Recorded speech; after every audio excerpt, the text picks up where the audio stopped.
Hey, c'est Chris Follenton de Testomax. Dans cette vidéo, on va parler de l'effet dramatique que le stress a sur la testostérone. Alors peut-être que tu es déjà quelqu'un qui est actif, qui mange sainement, qui fait attention à son rythme de vie, son mode de vie, et que malgré tout ça, ta testostérone est quand même trop basse.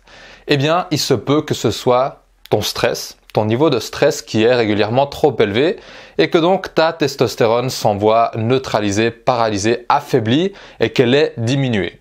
Et attention, quand je parle de stress, peut-être que tu te dis « Non, moi je suis pas stressé, je me sens bien, etc. » C'est peut-être le cas, mais régulièrement, il y a des personnes qui souffrent de stress chronique sans même s'en rendre compte. Ça peut être dû au travail, ça peut être dû à différentes stimulations extérieures, la lumière, les embouteillages, l'éclairage, des problèmes financiers, des problèmes relationnels, de couple, etc. Il y a 10 millions de raisons d'avoir un taux de stress chronique trop élevé dans nos sociétés modernes où on est vraiment extrêmement stimulé.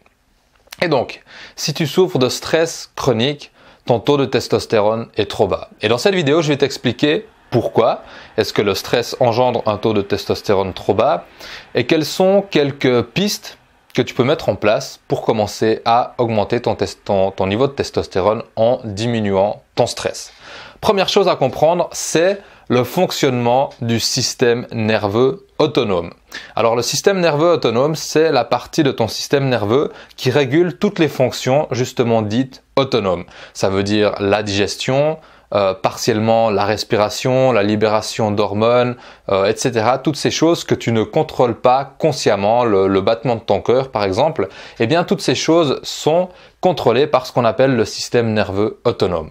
Et le système nerveux autonome se divise en deux branches. On a le système sympathique et le système parasympathique. Alors ça n'a rien à voir avec le fait qu'il soit positif ou négatif, sympathique ou non sympathique, c'est le nom qu'on a donné à ces deux branches du système nerveux autonome. Et c'est là qu'il faut bien comprendre, parce que les deux branches du système nerveux autonome ont toutes les deux une fonction vitale et très importante dans notre corps. Ce qu'il faut comprendre, c'est que ces deux systèmes sont dits antagonistes. Ça veut dire que quand l'un fonctionne, l'autre ne peut pas fonctionner. Et donc, inversement, quand celui-ci fonctionne, l'autre ne fonctionne pas correctement. C'est des systèmes dits antagonistes. Système nerveux sympathique, il est responsable de la libération des hormones du stress. Par exemple, le matin, quand tu te réveilles, quand le jour pénètre dans ta chambre, eh bien, le système nerveux sympathique va libérer des hormones du stress, du cortisol, noradrénaline. Voilà, j'y arrive enfin. Donc, ce type d'hormones qui sont des hormones du stress, des hormones stimulantes, des hormones qui vont te réveiller, par exemple. De l'autre côté, le système nerveux sympathique, lui, est en charge de la libération des hormones anabolisantes, celles qui nous intéressent. Les hormones comme la testostérone, dihydrotestostérone, l'hormone de croissance, etc. Toutes ces hormones dites anabolisantes qui augmentent l'anabolisme dans ton corps, donc la régénération et la récupération des tissus musculaires, entre autres. Voilà. Et donc, il faut savoir que quand on est stressé trop régulièrement, eh bien, c'est la partie sympathique du système nerveux autonome qui fonctionne, qui est en sur-régime au détriment de la production d'hormones anabolisantes. Donc voilà, c'était l'explication scientifique qui explique pourquoi est-ce que le stress chronique engendre une baisse chronique des hormones anabolisantes et de la testostérone. Donc tu as peut-être déjà remarqué que quand tu es régulièrement stressé, quand tu as de l'anxiété, quand tu es sous pression, eh bien tu as moins de testostérone, tu as moins de libido, tu as moins d'énergie masculine, de hargne, de vivre, etc. Donc le stress est absolument mauvais pour la testostérone. Qu'est-ce que tu peux faire pour réduire le stress?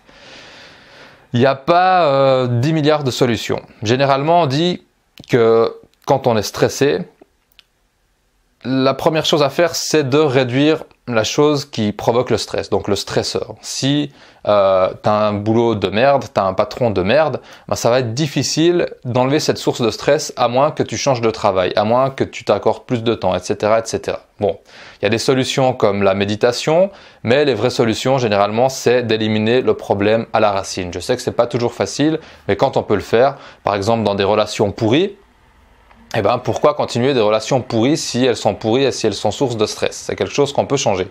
Donc on a plus de pouvoir qu'on veut parfois le croire sur nos vies, mais ça demande de faire des efforts, ça demande de faire des sacrifices par moment. Voilà. La méditation, c'est un moyen puissant de réduire le stress. Tous les scientifiques, les études scientifiques, les psychologues l'ont démontré. Quand on médite, on est en état méditatif, on respire, on se coupe de nos problèmes, eh bien on en ressort moins stressé. Et sinon, il y a certains suppléments, mais de manière générale, réduire le stress demande de déjà supprimer certains stresseurs et deuxièmement, de faire un travail mental, c'est-à-dire d'être capable de relativiser, de prendre du recul, de ne pas rester la tête dans le guidon, d'être plus centré et de prendre du recul par rapport à toutes les choses qui nous stressent, qui provoquent de l'angoisse, de l'anxiété, etc. Je ne vais pas rentrer plus en détail dans le sujet. J'en parle en profondeur dans le programme Testomax, le seul programme pour booster naturellement la testostérone qui existe en France. C'est une exclusivité totale. Il n'y a pas d'autres programmes de ce type aussi poussé. Si ça t'intéresse, clique dans la description dessous la vidéo, alors juste ici sur la petite image Testomax. Si tu es inquiet, si tu cherches à augmenter ta vitalité, ta masculinité, ton énergie, ta testostérone au sens large du terme, eh bien c'est exactement ce qu'il te faut. Et tu as même une période d'essai pour le programme de 60 jours. Donc clique ici dans la description dessous la vidéo si ça t'intéresse. C'était Chris Von Lanton, on se retrouve très bientôt dans une nouvelle vidéo. À plus!